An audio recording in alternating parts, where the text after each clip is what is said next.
Perkenalkan, nama saya Prasetyo Dandi Kurniawan, CGV dari Angkatan 9 Kabupaten Kendal, SMP Negeri 3 Boja. Pada kesempatan kali ini saya akan melaksanakan praktek coaching bersama rekan saya. Perkenalkan, Bapak. Terima kasih. Assalamualaikum warahmatullahi wabarakatuh. Nama saya Pak Mardiman, salah satu guru PAI di SMP Negeri 3 Boja, Kabupaten Kendal. Ya. Pada kesempatan ini saya akan memerankan sebagai supervisor, kemudian Pak Mardiman nanti sebagai guru yang akan disupervisi. Mungkin perkenalan cukup, ya.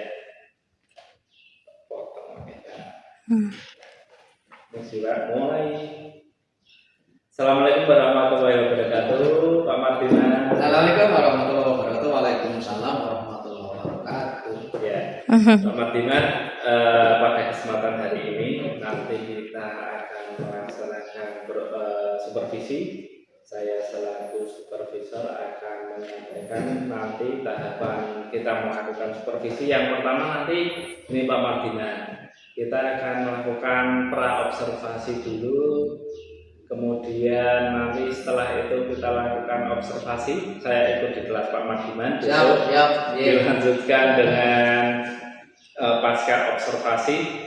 Nanti santai saja Pak Mardiman. Ini tidak seperti supervisi yang kita kenal selama ini, mungkin lebih meningkatkan potensi saja. Karena yang kita dengar supervisi itu menakutkan ya Pak. Ya, nanti bagaimana? Yang lalu-lalu nanti kita buat atau kita kemas yang nyaman gitu Pak, sehingga yang penting nanti apa yang ingin dengan capai itu bisa terwujud. Baik Pak Mardiman, kita mulai saja di kegiatan ini. Hari ini Pak Mardiman akan menyampaikan materi apa Pak? Iya, ini Pak Dani, kebetulan saya mengajar di kelas 9. Iya. Akan menyampaikan salah satu tema di situ tentang haji dan umroh. Haji dan umroh ya. Iya. Jadi tujuan yang akan saya capai dalam pembelajaran terkait dengan haji dan umroh yang pertama adalah siswa bisa memahami makna tentang haji dan umroh. Di samping itu juga mengetahui juga perbedaan antara haji dan umroh. Selama ini kadang-kadang anak-anak itu sama, itu haji ya haji, umroh ya haji, dan seperti itu. Kemudian yang kedua, anak itu bisa melafalkan ya sebagian dari bacaan-bacaan yang ada dalam praktek haji. Lebih tekankan di situ ada satu bacaan terkait dengan talbiyah itu. Talbiyah itu nanti ya. Kemudian yang ketiga, anak bisa mempraktekkan beberapa rukun-rukun haji. Karena kita terbatas, nanti kita akan ada praktek tetapi terbatas terkait dengan tawaf misalnya. Praktek tawaf.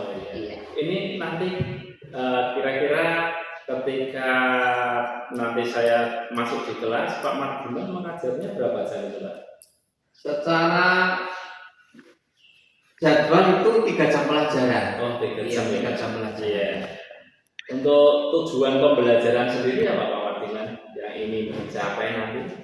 Ya, anak bisa memahami tentang haji dan umroh, perbedaan dan melaksanakan. Karena diharapkan nanti suatu saat sudah tahu ya kapan nanti barangkali Allah memampukan kita melaksanakan langsung di Mekah Madinah, sehingga minimal bisa menjadikan bekal bagi anak pengalaman di sekolah seperti itu. Ya, tahu perbedaan dulu ya Pak. Iya. Kemudian kira-kira Pak Man, nanti yang akan dikembangkan Pak Mardiman itu di bagian mana Pak Mardiman? Ini ke rukun-rukun hajinya aja, pelaksanaan rukun haji. Di situ ada tawaf, ada juga saya terangkan dengan ihram itu seperti apa, pakai ihram itu ya. Itu kan kita seolah anak-anak itu masih awam dengan pakaian ihram, tahunya ya pakaian tidur dan sebagainya, pakaian renang gitu kan. Nah, haji itu ada pakaian khusus yang namanya pakaian ihram, sehingga saya kenalkan tentang terkait dengan ibadah haji ada pakaian ihram misalnya, kemudian ada tawaf, ada sa'i, jadi rukun-rukun haji itu ya, rukun haji. Kemudian nanti Pak Mardiman, kira-kira yang menjadi tolak ukur keberhasilan murid itu bagaimana Pak Mardiman? Iya, tadi yang saya sampaikan di awal, yang pertama anak bisa mengetahui perbedaan antara haji dan umroh, kemudian bisa melafalkan salah satu bacaan talbiyah. Bacaan talbiyah ya Pak. Talbiyah. Ya kurang lebih seperti itu. Iya. Gini Pak, dari angka 1 sampai 10 gini Pak, level 1 sampai 10, kondisi anak saat ini terkait dengan materi yang akan dikembangkan Pak Mardiman itu di level berapa Pak Mardiman? Kalau sepintas saya amati ya anak di level 5, karena sekarang kan media itu sudah banyak mempengaruhi ya. Sehingga di televisi misalnya atau di YouTube itu anak sebenarnya sudah menang, cuma prakteknya itu ya, ternyata sa'i misalnya begini muter, ternyata tidak cuma muter, nanti saya praktekkan itu. Muternya orang tawaf misalnya itu bukan asal muter, ternyata posisi badan kita yang dekat dengan Baitullah misalnya atau Ka'bah, muter sana, nanti ada praktek. Oh gitu ya Pak. Iya itu. Itu tadi kira-kira dasar di angka 5 ya. Iya, harapannya nanti ada meningkat. Dengan ini Pak Man, dengan strategi yang akan diterapkan Pak Man dalam pembelajaran Pak Mardiman itu nanti. Gimana Pak? Tadi kondisinya di level 5 ya.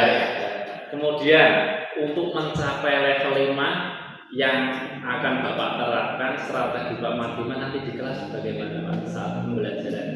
Iya, saya menggunakan strategi banyak sebenarnya atau kolaborasi lah istilahnya. Artinya gini, saya menggunakan ceramah, tetapi dikurangi presentasinya, tidak cuma terus saya ceramah, enggak, cuma untuk memberikan gambaran secara umum. Kemudian ada diskusi kelompok, kemudian ada bermain peran, praktek langsung di situ. Kemudian di samping itu anak-anak juga supaya banyak-banyak mengeksplor diri, mencari referensiasi yang sebanyak mungkin. Apalagi sekarang zamannya sudah canggih lah. Buka YouTube saja silakan, nanti kan ada tugas kelompok itu, silakan praktekkan tawaf misalnya. Nanti kan ada situ. Nah harapannya dengan saya berikan gambaran secara umum lewat metode ceramah, nanti anak-anak dikembangkan lewat diskusi kelompok. Nah yang terakhir nanti kita praktekkan salah satu bagian dari inti haji, di situ ada praktek tawafnya. Oh iya. Itu ya Pak ya. Iya. Jadi strateginya itu. Terima kasih atas waktu Pak Mardiman. Nanti kita ketemu lagi di pertemuan minggu depan. Siap. Di mana saya akan masuk kelas. Monggo. Nanti bagian yang akan dikembangkan saja mungkin Pak, yang akan saya observasi tidak semua. Kalau semua nanti mungkin menimbulkan hal-hal yang tidak nyaman, mosok selama 3 jam mau saya tunggu. Ya itu saja Pak Mardiman, terima kasih atas waktunya. Kita ketemu minggu depan. Assalamualaikum warahmatullahi wabarakatuh. Waalaikumsalam warahmatullahi wabarakatuh.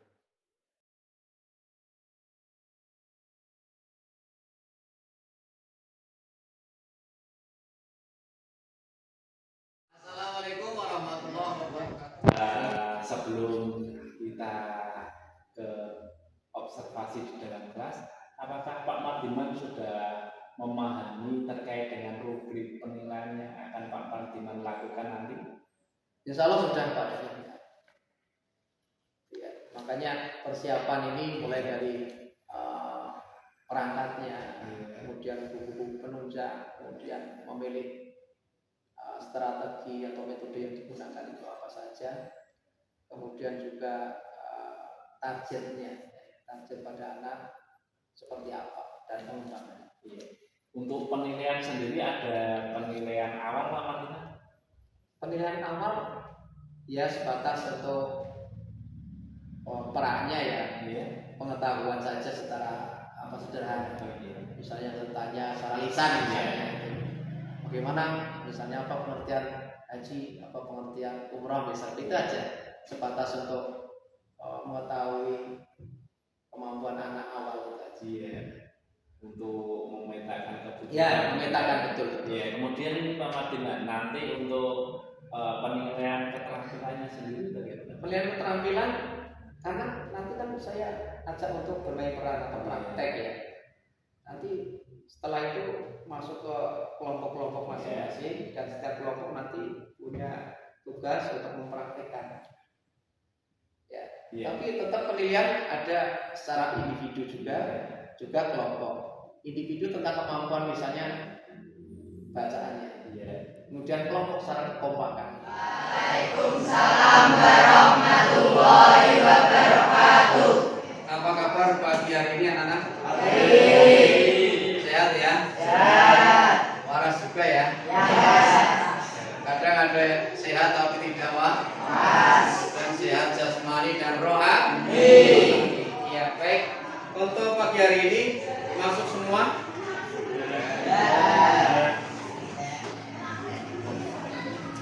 Ada berapa anak yang sudah berangkat ini? Dua ya? Satu Muhammad Ulul Albab. Sakit atau alasannya kenapa? Sakit. Satu lagi Octavia, ini kayaknya langganan ya? Ya, mudah-mudahan ke depan lebih aktif lagi dan yang sakit segera disembuhkan. Amin. Baik. Untuk pada kesempatan pagi hari ini kita akan membahas satu materi terkait di bab 5 ya. Namun ada beberapa informasi yang perlu saya sampaikan. Yang pertama terkait dengan persiapan UAS ulangan akhir semester. Menurut taldiknya nanti akan dilaksanakan kira-kira akhir bulan November, atau nanti juga bisa mundur akhir Desember. Nah, kita ada satu syaratnya, harapannya materi sudah bisa terselesaikan, sudah disampaikan, sudah dipahami, sehingga hasilnya juga maksimal. Baik, untuk pada kesempatan pagi hari ini, coba dilihat di buku materinya, buku paketnya. Kita akan membahas satu tema di bab 5, yaitu tentang haji dan dengan sebagian harta bendanya setelah memenuhi syarat dan rukun tertentu. Zakat ada berapa macam? Apa saja? Ya. Apa hikmah zakat? Mengungkapkan rasa syukur, terus mengurangi kesenjangan mensucikan orang yang berzakat dan barang yang dizakat. Kira-kira hubungannya apa antara materi sebelumnya tentang zakat dengan materi yang kita bahas, yakni tentang haji dan umroh? Gimana hubungannya? Kedua materi itu kalau kita hubungkan misalnya, coba sama-sama apa? Sama-sama rukun Islam. Iya dah? Kalau zakat jelas, lebih tepatnya nanti coba kelompok 3 coba. Kita bersama-sama di sini maju untuk praktek tawaf ya. Yang lain dengan apa? Perhatikan. Tawaf adalah tadi pengertian tawaf apa? Mas Lutfi? Mengelilingi Ka'bah. Ya coba. Bagaimana tata cara mengelilingi Ka'bahnya? Dengan posisi badan sebelah kiri kita yang lebih dekat dengan Ka'bah, dan mengelilingi itu kebalikan arah dari jarum jam, berarti ke kiri. Hitungannya dari mana? Dari salah satu pojok Ka'bah yang ada Hajar Aswad. Ini ditarik garis lurus, kemudian baru diambil satu hitungan dari situ. Begitu sampai yang berikutnya berarti hitungannya 1. Caranya begini muternya. Andai kata sini adalah salah satu pojok yang ada Hajar Aswadnya. Kemudian dari posisi ini muter ke sana. Sambil banyak-banyak talbiyah juga. Tadi Sambil baca talbiyah bareng-bareng. Tuh 2 3. Ayo. Labbaik Allahumma labbaik, labbaik la syarika laka labbaik, innal hamda wa ni'mataka laka wal mulk la syarika lak. Ini gambarannya berarti 1 kali putaran. Sebenarnya tiap kali putaran itu ada doanya masing-masing. Kalau tidak hafal bisa dibaca dengan baca doa akhir doanya akhirat. Robbana atina fid dunya hasanah wa fil, boleh setiap putaran. Ya, ini namanya toa. Ya, saya kira itu. Terima kasih. Kembali ke tempat duduk kembali. Tadi setelah saya mengamati pembelajaran Pak Mardiman di dalam kelas, apa yang Pak Mardiman rasakan atau apa yang Pak Mardiman tadi lakukan terhadap pembelajaran yang Pak Mardiman sampaikan kepada murid? Ya, yang pertama saya merasa senang ya, pembelajaran bisa berjalan dengan lancar. 90% sesuai dengan tujuan pembelajaran, sesuai dengan saya harapkan, sesuai dengan ini ada RPP-nya sebagai acuan. Anak-anak sudah semakin antusias dan ada percaya diri, terbukti dalam diskusi kelompok pun sudah mulai muncul pertanyaan dan juga ada yang menanggapi. Dan juga tadi sepintas anak-anak ketika saya ajak untuk bermain peran itu sudah hidup. Dan yang saya amati kayak merasa senang dan merasa ternyata yang namanya praktek toa begini, tidak asal muter. Nah, itu yang saya amati seperti itu anak. Kemudian terkait dengan tadi yang sudah Pak Mardiman lakukan, kira-kira ada kesulitan atau hambatan Pak Mardiman ketika Pak Mardiman menerapkan strategi yang untuk mencapai keberhasilan tujuannya Pak Mardiman itu? Ya, ada memang kendala yang selama ini yang mungkin ini kendala umum ya. Tidak cuma di level kelas 9, kelas 8 pun saya alami. Yang pertama kendalanya, satu, ketika diajak untuk diskusi kelompok masih ada beberapa anak yang kurang aktif. Ini sudah saya berusaha untuk pendekatan secara personal. Kemudian juga saya alihkan pada bentuk bukan aktif secara lisan, tapi mungkin ke tulisan. Mungkin dia ahli dalam nulis. Nah, ini saya arahkan ini kalau mengingat pembelajaran atau kurikulum Merdeka ini kan ada pembelajaran berdiferensiasi. Mungkin anak yang satu pintar ngomong, yang satu, nah saya akan situ. Yang penting anak itu kreatif semuanya. Itu kendala saya, kemudian saya atasi seperti itu. Kemudian ini kendala klasik ya, tentang kemampuan anak baca Quran. Padahal secara garis besar materi di pendidikan agama Islam ya 50% itu ya tentang terutama tadi dengan bacaan doa itu ada talbiyah itu yang dibaca. Apa talbiyah? Labbaik Allahumma labbaik, labbaik la syarika laka labbaik, innal hamda wa ni'mataka laka wal mulk la syarika lak. Ini kendala khususnya bagi anak-anak yang belum bisa baca Quran. Tetapi saya sudah memberikan suatu jalan keluar ya. Silakan bagi anak-anak yang belum bisa baca Quran, minta diajari temannya. Kalau enggak terpaksa baca latinnya. Tapi harapannya bisa hafal. Jadi supaya tujuannya bisa tercapai. Jadi ada yang langsung lewat tulisan Arabnya, ketika tidak bisa lewat bahasa Latinnya bisa. Yang penting hafalan itu bisa terpenuhi. Untuk tadi untuk kurikulum Merdeka sendiri yang sudah Anda terapkan itu apa saja tadi Pak Mardiman? Kalau menurut saya sih ya sedikit belajar tentang kurikulum Merdeka ya, tapi pembelajaran berdiferensiasi. Jadi mengingat kita sadar bahwa kemampuan anak itu berbeda.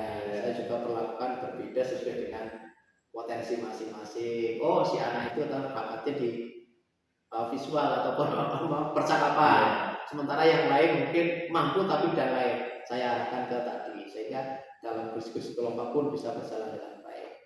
Kemudian yang kedua terkait dengan apa namanya KSE, pembelajaran emosional ya. Ini ketika bermain peran itu ya.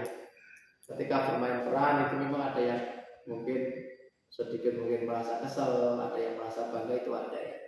Ini tergantung mungkin kondisi anaknya masing-masing ya. Tetapi mungkin perlu ini ya, perlu penyegaran ya. Itu yang belum aku sebenarnya belum masuk itu. Saya ke depan punya itu tadi mungkin ya, kalau melihat kayak ada istilah apa namanya pembelajaran yang anak-anak mindfulness itu loh bahasa itunya, artinya biar fokus, lebih fokus, maka belum penyegaran itu loh. Mungkin saya belum SBG-nya itu belum begitu masuk di situ. Ya mungkin saya nanti arahnya ke ini, mungkin pembelajaran di luar kelas biar anak nyaman, atau mungkin dengan sedikit apa ya kayak permainan atau teman kita aja. Jadi ada variasi supaya anak-anak juga mindfulness-nya berjalan, kemudian juga tadi emosionalnya juga berkembang lagi. Ini mungkin Pak Martiman besok bisa ditambahkan dengan penerapan budaya positif. Betul. Ketika Pak Martiman mengajar murid, nanti murid disuruh memilih tempat belajar yang nyaman. Iya. Kemudian ini Pak Martiman, untuk rencana ke depan Pak Martiman untuk pengembangan untuk tindak lanjutnya sendiri dalam pembelajaran bagaimana Pak Martiman? Iya, untuk tindak lanjut ke depan anak-anak saya beri tugas sebenarnya ya. Iya. Beri tugas secara kelompok juga. Untuk ini kebetulan kan mendekati dengan bulan haji lah ya. Nah, anak-anak supaya mengikuti berita tentang pelaksanaan haji. Kemudian nanti bisa mengomentari apakah pelaksanaan haji di Indonesia sudah baik. Ini gitu aja. Tidak usah terlalu banyak terlalu sulit aja. Jadi anak-anak udah praktek sedikit. Kemudian biar mengikuti beritanya lewat televisi atau YouTube itu, nah, tentang pelaksanaan ibadah haji. Nah, anak-anak bisa mengomentari, bahkan mungkin bisa untuk bebas memberikan masukan, usulan. Nah, ini suatu kreativitas, harapannya seperti itu. Tujuannya biar anak-anak itu kritis, karena menurut saya pribadi ketika pelaksanaan ibadah di Indonesia masih bahasa tanda kutip itu amburadul gitu ya. Itu tadi ke anak ya Pak? Iya, untuk anak ya. Untuk Pak Mardiman sendiri nanti ingin mengembangkan apa pada pembelajaran ke depan Pak Mardiman? Kalau saya itu lebih pada ini ya. Tadi saya ingin keluar kelas, outing kelas ya. Iya, pembelajaran di luar kelas. Iya, sehingga anak bisa langsung merasakan. Ini sebenarnya yang dekat itu kita kan ada yang dekatin Gunung Pati itu ada Azhar. Iya, itu saya juga itu. Bagus tuh. Iya. Jadi suasananya sudah merasakan seperti aslinya itu. Ya, seperti merasakan. Iya, harapan saya ke depan seperti itu. Bagus itu. Ini di kelas 9 ada materinya, di dekat kita sudah ada lokasinya, ditambah tadi untuk mungkin mengurangi kejenuhan. Nah, harapannya seperti itu, tapi memang saya pikir perlu berkoordinasi dengan orang lain, pihak lain, orang tua, pihak sekolah dalam hal ini pimpinan sekolah, dan juga ini melobi sana itu lobinya kapan yang bisa, hari Minggu atau hari Sabtunya kan tidak begitu tahu gitu. Nanti bisa koordinasi. Harapan yang saya inginkan seperti itu. Semoga cepat terrealisasi ya Pak ya. Amin. Terima kasih atas apa yang kita lakukan Pak Mardiman. Semoga kedepannya Pak Mardiman bisa melaksanakan tugasnya dengan baik lagi. Amin. Nanti untuk anak-anak juga bisa dituntun Pak Mardiman sesuai dengan kebutuhan mereka. Amin. Itu saja Pak Mardiman yang dapat saya sampaikan di hari ini. Terima kasih. Assalamualaikum warahmatullahi wabarakatuh. Waalaikumsalam warahmatullahi wabarakatuh.